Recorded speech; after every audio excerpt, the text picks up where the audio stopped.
just wanted to party for the summer and have a good time, and then I would get serious about life in the fall. I'd lost a job that I'd had for 15 years. My marriage fell apart. Well, I'll just do a line real quick before work, or I'll do a line in the bathroom at work, or when I got home. And then pretty soon I was smoking all the time. And meth keeps you awake. I could stay up for 4 days straight. If you're not high, you are out. There's no waking you up. You're awake all night long. Well, then you have to get high to go to work in the morning because otherwise you can't stay awake at work. Then halfway through the day, you're falling asleep, so you have to go get high on your lunch break. And it just spirals and spirals and spirals. So I would take my capsules, and that way I would stay awake.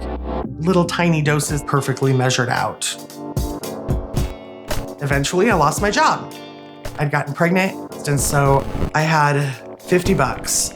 I had no gas in my car, and I had no idea how I was going to get around or get by. And somebody called me up that I know and said, "Hey, do you have a $20 worth of methamphetamine?" And I said, "No, but I can get one." So then somebody else called me and they said, "Hey, I got $50. And I went and bought another shirt, and then I sold it and I sold it and I sold it. And so I was making roughly $5,000-$6,000 a day. I was doing good.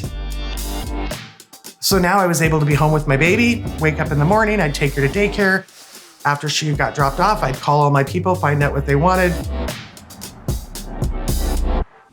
Within 2.5 months, I went from that initial 4 ounces to a kilo. To have someone hand you a kilo of drugs and say, "Call me when you have my $12,000. This is insane.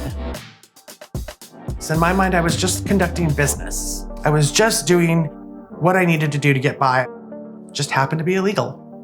And I would say, "Don't worry, mommy's always gonna be here for you." And I knew in my mind I was lying. God would tell me, "No, you're going to prison." And I would say, "No, I'm not, God. I'm a good mom." I didn't know at the time until they told me, but I was one of the biggest drug dealers in the Valley. I had no idea. I got pulled over. I had 3 grams on me. Instantly, I was surrounded by 9 cop cars. And it was the DEA, FBI, US Marshals, Lewiston Police Department, Sheriff's Department, Idaho State Police. They were all around me. And so I'm in this cell and I'm sobbing and I'm hysterical. And the first time I met with the lawyer, he said, "Well, you're looking at 15 to 20 years, so just get comfortable. You're not going anywhere anytime soon." And at this point, I'm praying every night. Now I lay me down to sleep. I pray the Lord my soul to take.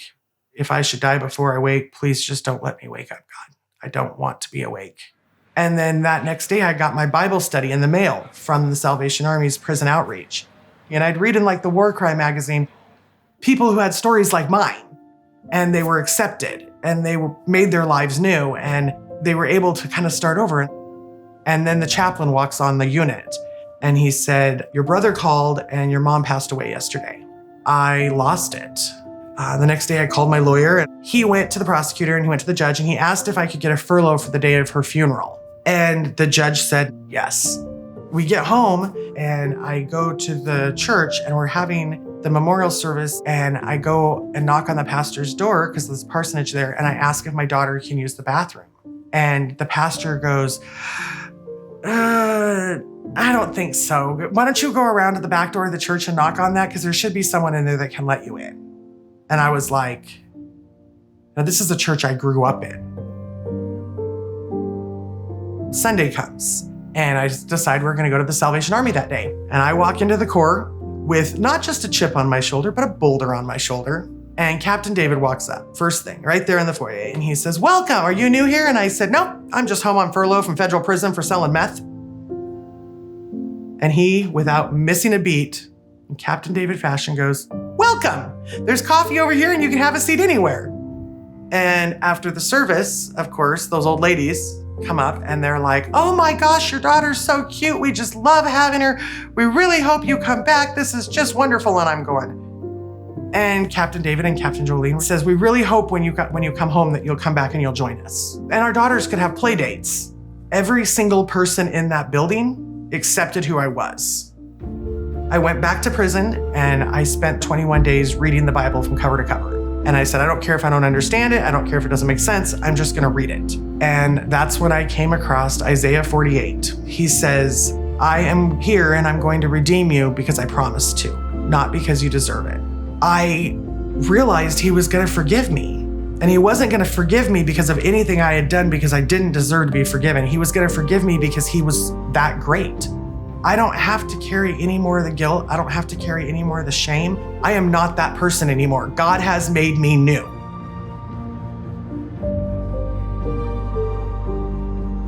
As soon as I got permission to go to church, I went back to the Salvation Army. And Captain David and Captain Jolene were just like, wow, great, you're back. They have completely accepted me as not just church members, but we're a family. It's the most amazing experience. I started doing treatment, and at graduation, you invite your friends or your family to come. I had the most people ever at a graduation just to be supporting the graduate, and all of them were from church.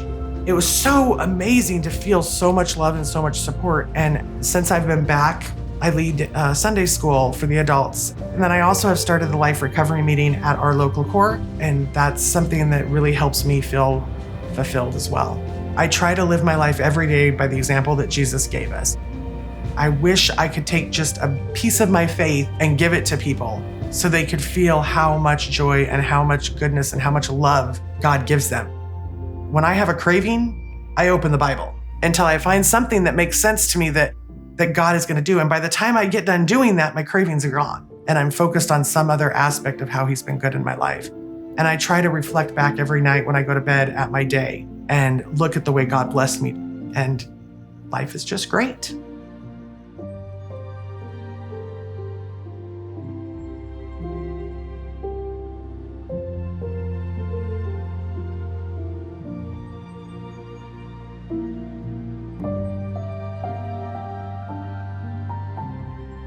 If this video impacted you, like it and share it. We are always posting content, so don't forget to subscribe. Thank you for helping us share change.